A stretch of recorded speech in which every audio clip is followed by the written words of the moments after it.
अपने आप को एक छोटी सी नाव में कल्पना करो जो समुद्र के विशाल विस्तार पर हल्के से झूम रही है। सूरज आपकी त्वचा को गरमा रहा है और सीगल आपके ऊपर चक्कर लगा रहे हैं। अचानक आपके नीचे का पानी मटता है और ऊपर उठता है। गहराई से एक आकार उभरता है, विशाल, काला और पूरी तरह से लुभावना। यह एक व्हेल है, पृथ्वी पर सबसे बड़ा प्राणी। अब कल्पना कीजिए कि व्हेल अपना विशाल मुंह खोल रही है, जितना आप कभी सोच भी नहीं सकते थे, और आपको पूरा निगल गया। यह एक डरावनी फिल्म के दृश्य की तरह लगता है, लेकिन क्या यह वास्तविक जीवन में हो सकता है? और अगर ऐसा हुआ तो उस जानवर के पेट के अंदर क्या होगा? हमारी आज की यात्रा हमें इस दिलचस्प सवाल के केंद्र में ले जाती है। हम व्हेल की आकर्षक दुनिया, उनकी शारीरिक रचना और एक ऐसे व्यक्ति की सच्ची कहानी का पता लगाएंगे जिसने खुद को इसी स्थिति में पाया। तो मेरे साथ जुड़ें, क्योंकि हम इस मनोरम कहानी की गहराई में उतरते हैं। दूसरा भाग, योना और व्हेल।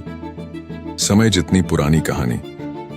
योना और व्हेल की कहानी एक क्लासिक कहानी है जिसे सदियों से बताया और सुनाया जाता रहा है।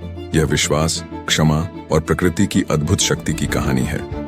इस प्राचीन कहानी में एक नबी योना को एक विशाल मछली द्वारा पूरा निगल लिया जाता है, जिसे अक्सर व्हेल के रूप में दर्शाया जाता है। वह उल्टी होने से पहले 3 दिन और रात जानवर के पेट में बिताता है। उसे कोई नुकसान नहीं पहुंचा।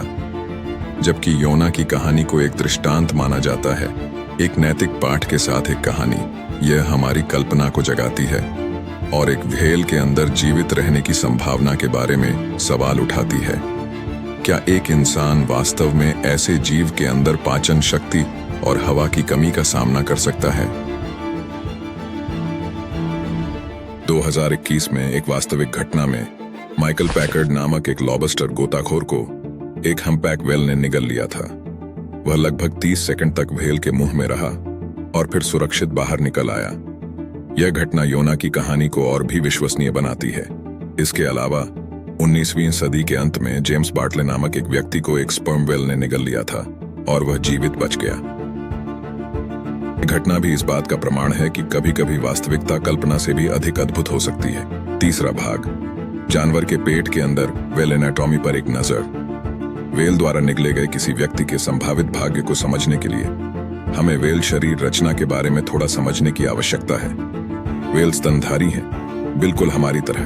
वे हवा में सांस लेते हैं, उनका खून गर्म होता है और जीवित बच्चों को जन्म देते हैं। हालांकि उनके शरीर पानी में जीवन के लिए अनुकूलित होते हैं और इसमें उनका पाचन तंत्र भी शामिल है। व्हेल में अविश्वसनीय रूप से मजबूत पेट का एसिड होता है जो उनके भोजन को तोड़ने के लिए डिजाइन किया गया है, जिसमें मुख्य रूप से क्रिल और छोटी मछलियां होती हैं। उनका पाचन तंत्र लंबा और जटिल होता है, जिसमें कई कक्ष होते हैं। लोकप्रिय धारणा के विपरीत, एक इंसान निगलने पर एक विशाल खाली कक्ष में नहीं पहुंचेगा।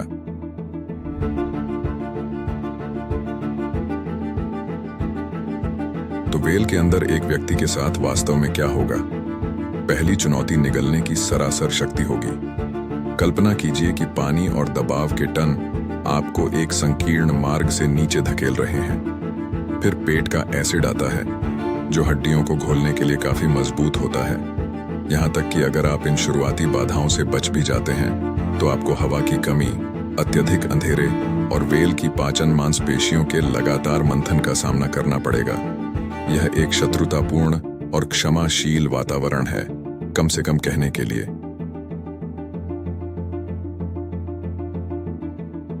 पांचवां भाग, गहरे से बचना। क्या आप बच सकते हैं? जबकि योना की कहानी आशा की एक किरण प्रदान करती है, वास्तविकता यह है कि व्हेल के अंदर जीवित रहना बेहद असंभव है। शारीरिक आघात, पाचक रस और ऑक्सीजन की कमी का संयोजन एक इंसान के लिए एक इनसरमाउंटेबल चुनौती पैदा करता है। छठा भाग, सतह पर वापस, अपने बचने की कल्पना करना। आइए एक पल के लिए थोड़ी कल्पनाशील सोच में संलग्न हो। मान लीजिए कि आप निगलने की शुरुआती परीक्षा से बच सकते हैं। आप कैसे बच सकते हैं? क्या आप मदद के लिए संकेत दे सकते हैं? क्या आप व्हेल के पेट को परेशान करने का कोई तरीका खोज सकते हैं जिससे वह आपको उल्टी कर दे? जबकि ये परिदृश्य दिलचस्प विचार प्रयोग करते हैं, वे कल्पना के दायरे में मजबूती से बने रहते हैं। वास्तविकता यह है कि व्हेल का अंदरूनी भाग मानव अस्तित्व के लिए अनुकूल स्थान नहीं है।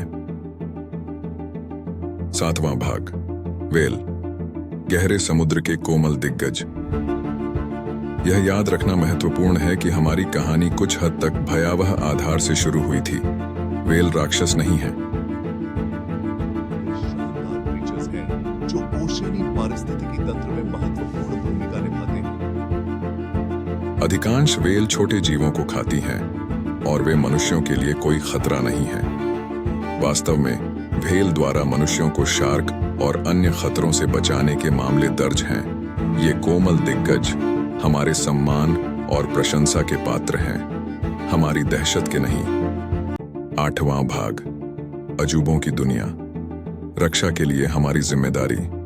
व्हेल द्वारा निगले जाने की कहानी, हालांकि अंततः कल्पना का काम है, हमें प्राकृतिक दुनिया की शक्ति और रहस्य की याद दिलाती है। यह इन अविश्वसनीय प्राणियों और उनके समुद्री घर की रक्षा के लिए हमारी जिम्मेदारी पर भी प्रकाश डालता है। व्हेल और उनके पर्यावरण के बारे में जानकर हम उनकी सुंदरता और महत्व की सराहना कर सकते हैं और आने वाली पीढ़ियों के लिए उनके अस्तित्व को सुनिश्चित करने के लिए काम कर सकते हैं।